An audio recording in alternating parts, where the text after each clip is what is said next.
And the Six Nations is back with a bang. Not much to talk about, is there, this morning? I think I'll find something for you, Chris. Yes. What are you referring to? Waited a long time for this.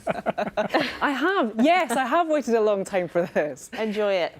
Thank you. Well, we will start with rugby because the 2021 Six Nations kicked off in style yesterday with an historic win for Scotland. They beat the reigning champions England at Twickenham for the first time in 38 years. Austin Halewood reports.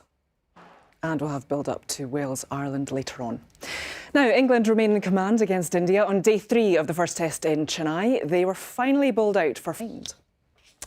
Now to football, and Manchester United missed the chance to go level on points with leaders Manchester City after a dramatic 3-all draw with Everton at Old Trafford. Celtic won back-to-back games in the Scottish Premiership for the first time since December as they beat Motherwell 2.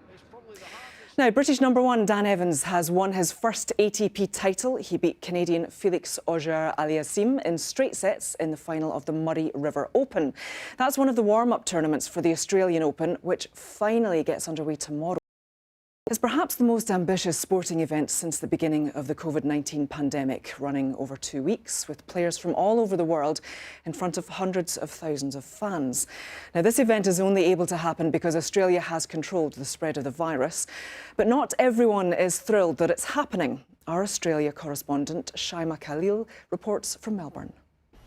Yeah, the Australian Open, which gets underway tomorrow, so of course we'll have a coverage of it tomorrow. That's the sport. Thank you, Jane. She held down the smug version. And an historic win for Scotland. They lifted the Calcutta Cup after beating England at... Jane, how are you doing? Good Look at morning. that grin. I think you're referring to the rugby, which we will come to in a moment.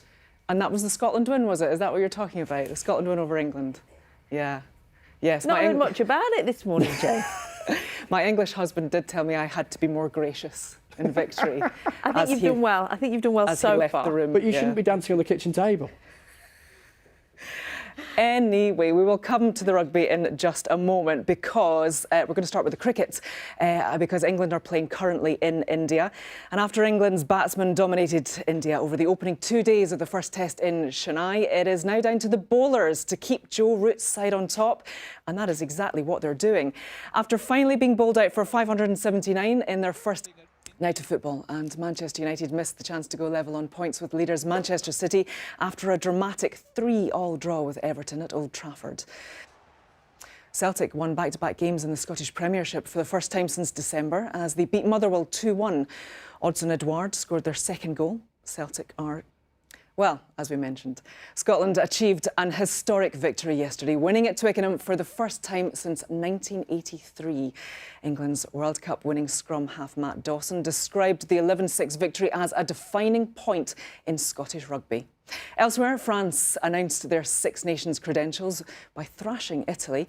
And today, Wales and Ireland play in Cardiff. Well, I'm very pleased to say that I'm joined now by former Scotland BT and Lauren Jenkins for joining us.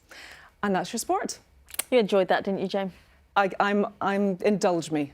Allow I think it's fair enough.